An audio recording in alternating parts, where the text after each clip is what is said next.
Welcome to Asset Finance Connect's series of podcasts on the European asset finance industry. I'm Richard O'Donoghue, and for the past few months I've been chatting to industry experts about the challenges and opportunities facing our industry in 2025 and beyond. As we move into the final few months of the year, we're going to keep those conversations going and continue to explore topics such as AI, partnerships, sustainability and captives. Thanks to our sponsors Alfa for their continued support, and we'll tell you a bit more about Alfa later in the podcast. So today we're going to chat about the cloud. If we'd been doing these podcasts 10 years ago, every episode would have mentioned cloud services. However, today cloud is seen as business as usual. Yet, in the past few weeks, we've seen outages at AWS and at Microsoft Azure, causing significant disruption to businesses. So have we got to a point where our dependency on cloud services is a real risk for asset finance companies? Who better to unpick this topic than Alex Barnes, who's the Director of Cloud Hosting at our sponsors, Alfa Systems. Alex, thanks for joining us today. Hi, Richard. Great to be here. So maybe just introduce yourself, tell us a little bit about your background, and tell us what a Director of Cloud Hosting does. Yeah, absolutely. So I've been working at Alfa now for 17 years, and I started out as a software engineer, as many of us did, working on our version 5 Java platform evolution. So this was in around 2010 when the cloud as we know it today was kind of just getting started. So I was very interested in the early platform as a service offerings, and I was a beta tester of the Cloud Foundry private cloud product back when that originally launched. And this was kind of when I first started to prove that our product, Alfa Systems, was actually well architected to run on that type of platform without too much modification. So from there, I actually joined up with our sales team to build out a demo of Alfa Systems running on the Amazon platform as a service product, which they call Elastic Beanstalk, which actually is still running today. So then kind of after that, I kind of changed tack and moved out to the US and spent many years helping our US customers to be able to run Alfa Systems on premise.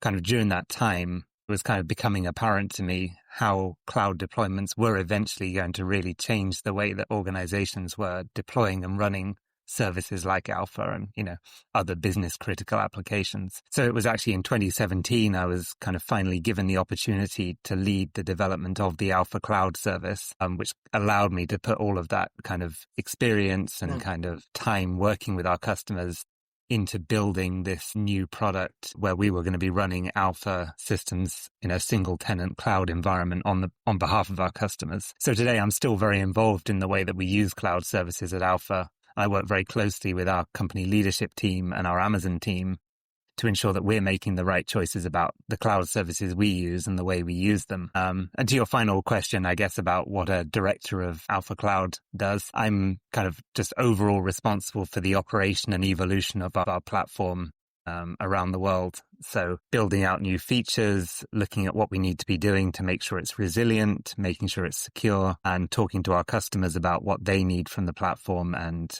how they want to be using it to run their businesses without worrying about the infrastructure behind it. And maybe, you mentioned 2010 when you kind of started to get into this and people were talking about the cloud at that point, and there was private cloud, there was public cloud, you have hybrid cloud, you have multi-cloud, all these different clouds. But maybe talk about how did we get to this point where everybody now seems to have some form of cloud strategy.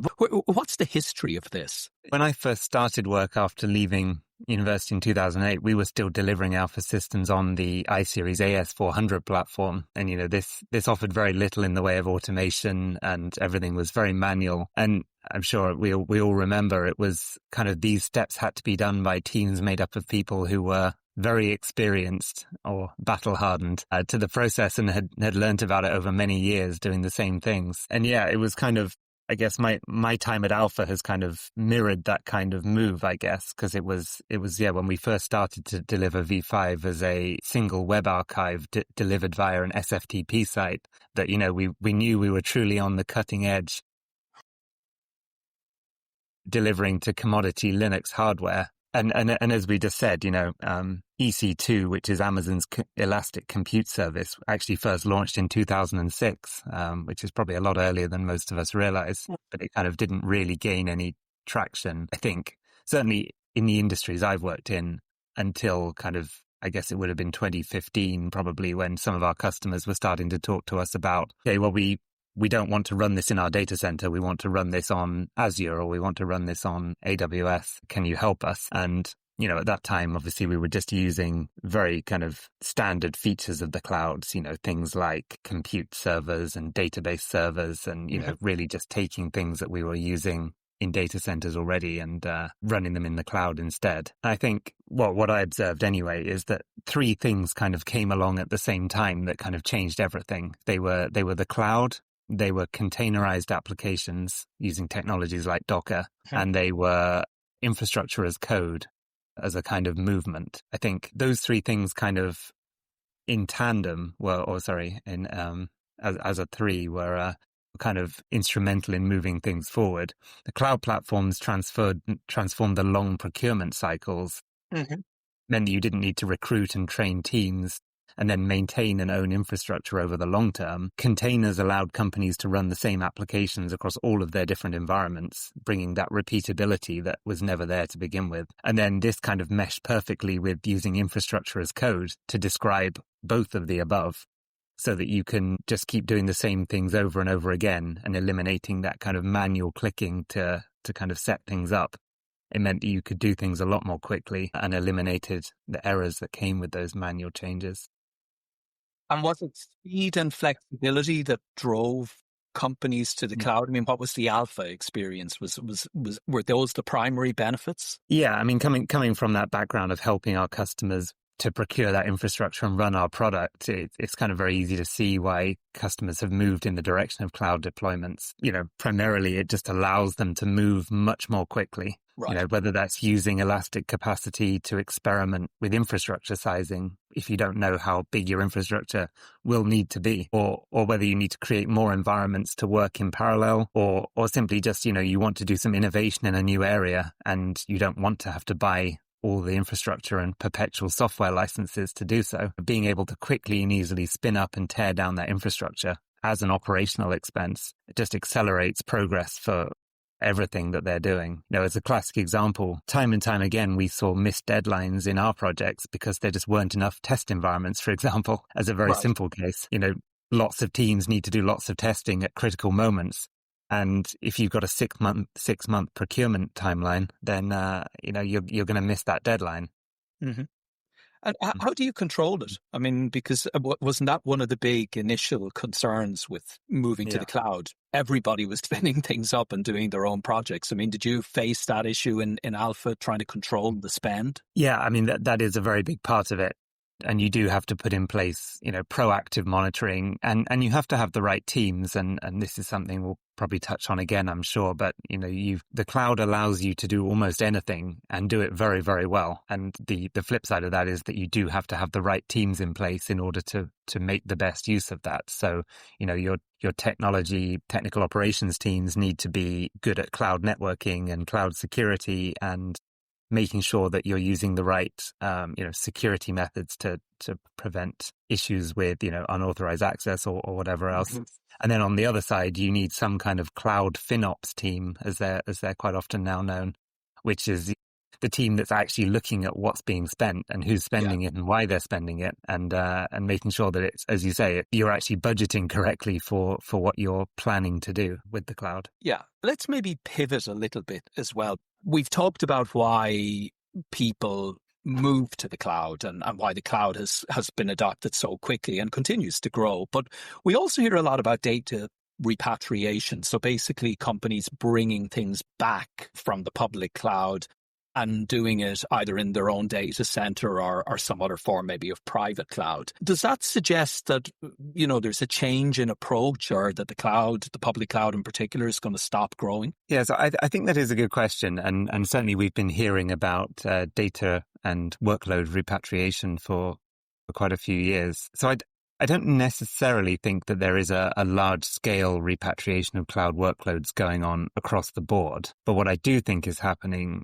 is that companies are starting to think more about cloud FinOps, as we just discussed, and thinking about the actual needs of the workloads that they have moved to the cloud. And I think that that's especially true as kind of the flip side of the low interest rates we've been seeing over the last 5 years or so, when kind of moving things to the cloud was kind of perhaps done more than it should have been, just because that kind of operational expenditure wasn't really scrutinized in the same way. There are many steady state, well-established workloads with very predictable loads that just don't need the flexibility and elasticity that the cloud provides. And of course, the overhead that it charges for that. So in those cases, the benefits that you get are perhaps not worth the premium prices. And especially if a company has never fully dismantled their on-premises infrastructure and teams, then they may well be looking at selectively moving some workloads back into their own data centers, ending up with some kind of hybrid environment. Clearly, that's a lot harder if companies have gone all in on the cloud and have fully dismantled that data center and also the staffing and knowledge that goes along with that.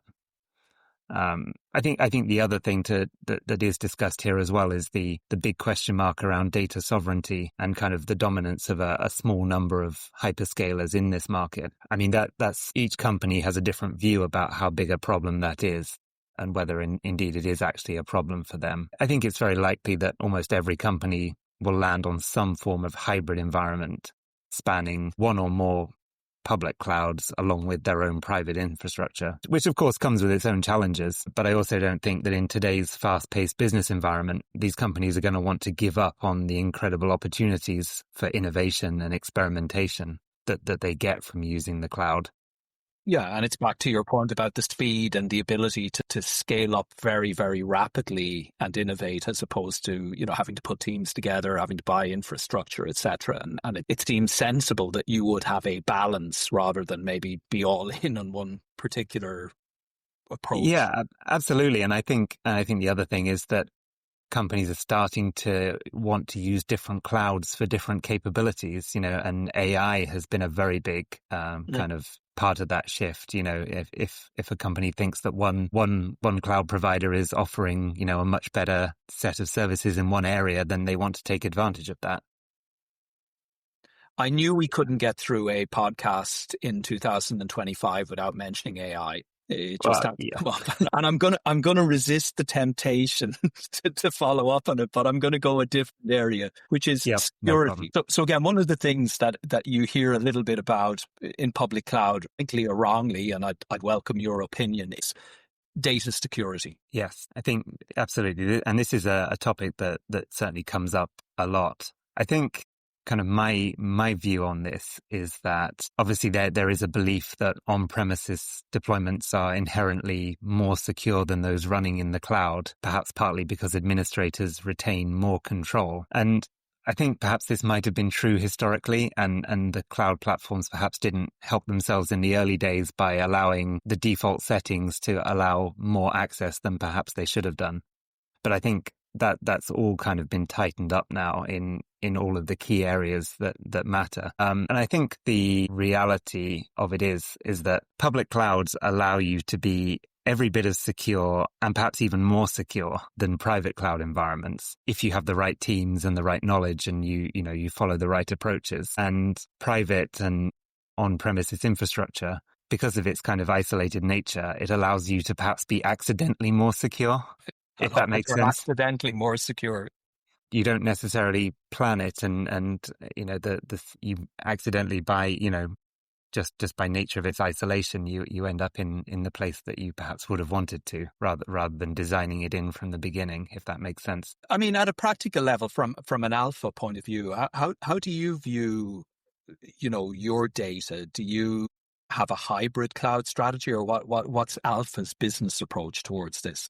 Yeah, so when it comes to data, there's two different sides to this. There's of course the systems that we use to run our business internally, which we run in. Well, we've been working to move those to the Amazon cloud, and that's because we want to be able to. There is a lot of elasticity in there. For example, in our software delivery pipelines that need to do an awful lot of testing at certain times of the day, or delivering software at specific times and not others. So it does take advantage of that scalability.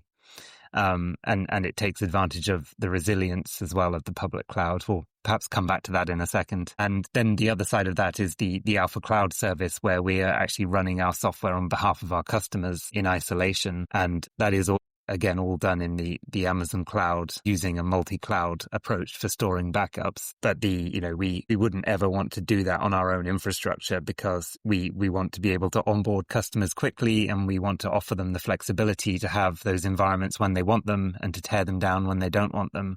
Yeah. So, the amount of infrastructure we're using at any given time varies massively. So the cloud is absolutely the right place for those workloads to be running for us. Yeah.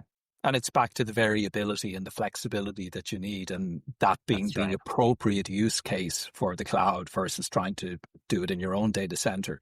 I mean, you touched on the word kind of resilience. And I guess, what we've seen with AWS and we've seen with Azure over the last couple of weeks with outages, it kind of comes back to the fundamental question: are we overly dependent on cloud? Part one.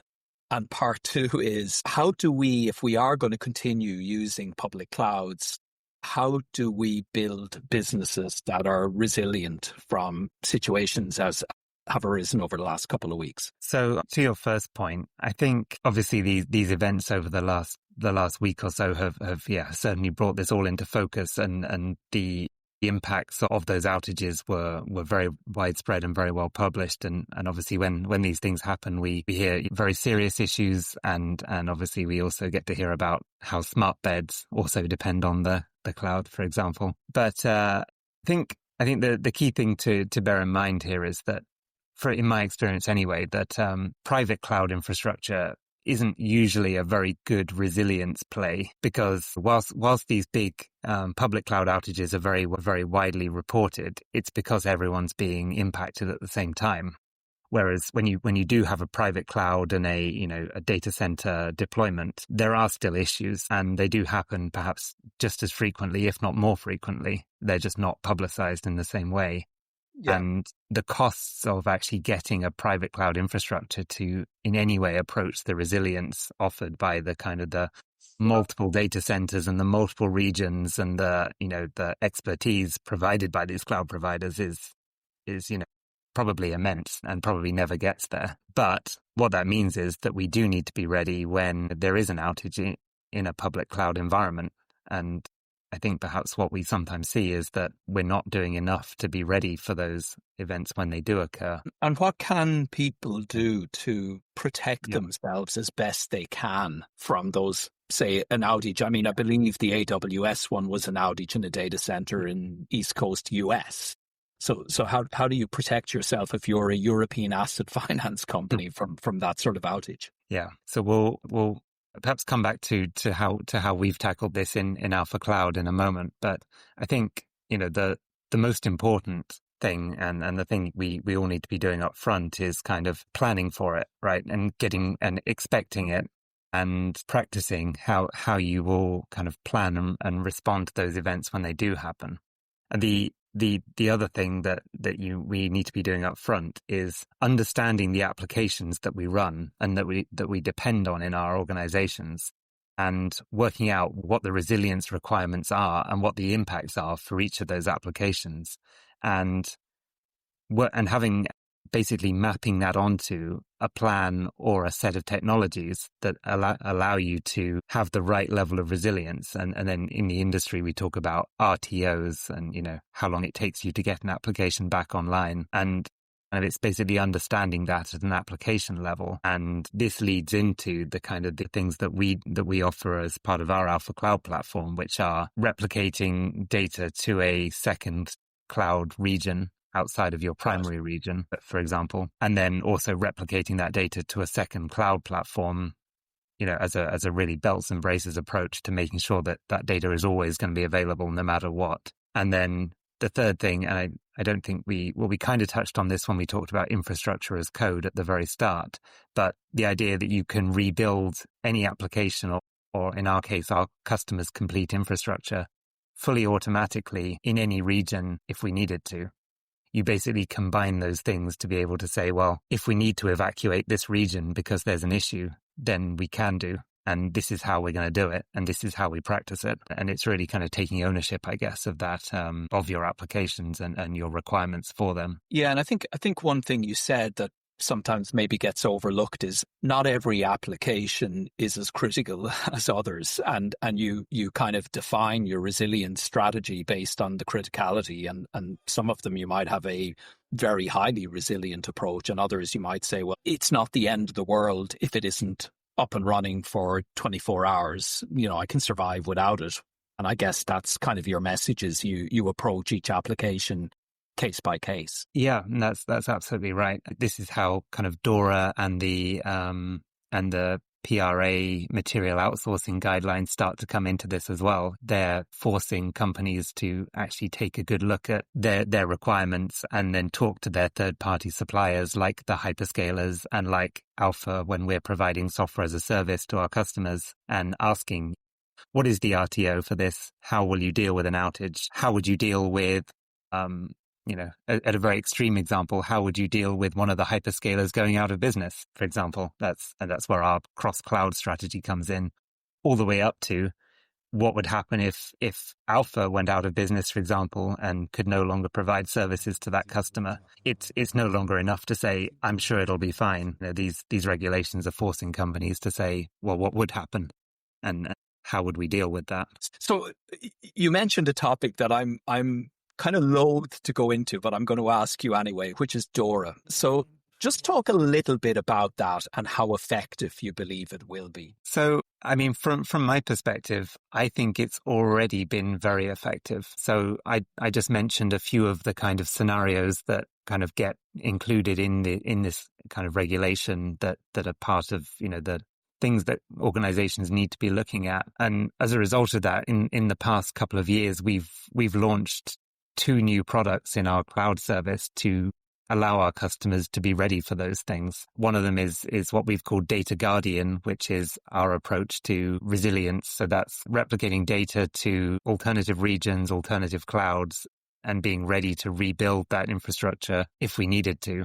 That's kind of one half of it. And then the other half of it is the cloud escrow option that we've also been working on with some of our customers, which is kind of taking our multi-tenant approach to running Alfa in the cloud and actually just allowing customers to take ownership of that running infrastructure in the event that Alfa was no longer able to provide services to them.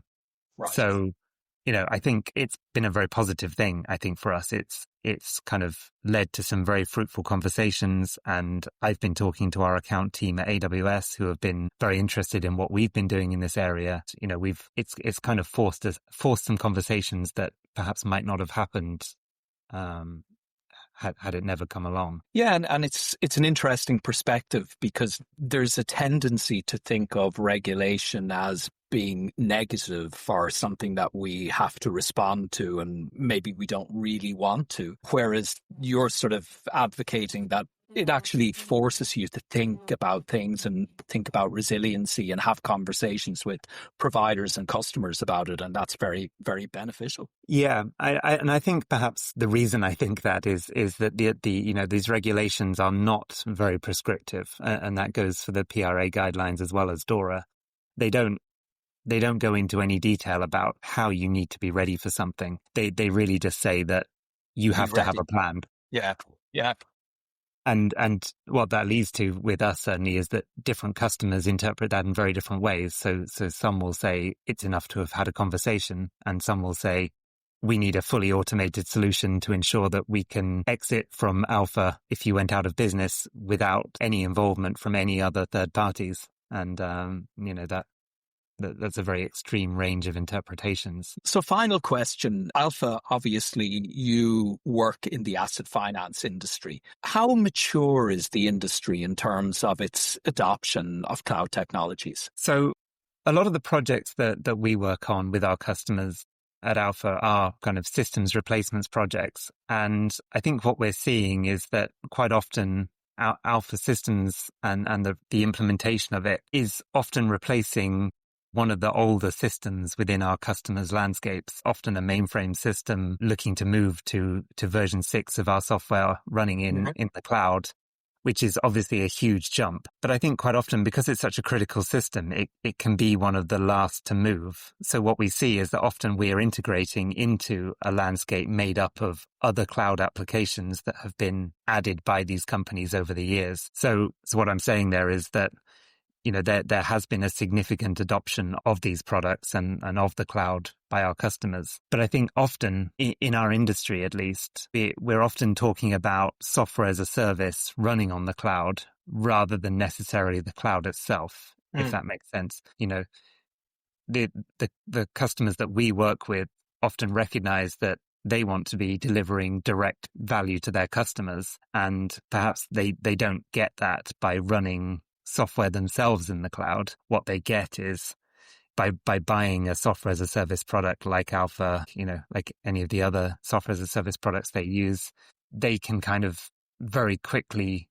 build out better experiences for their customers, you know, even quicker than if they were to do it on the cloud themselves, if that makes sense. So it's almost kind of turbocharged. So yeah, often we are working in a highly SaaS environment.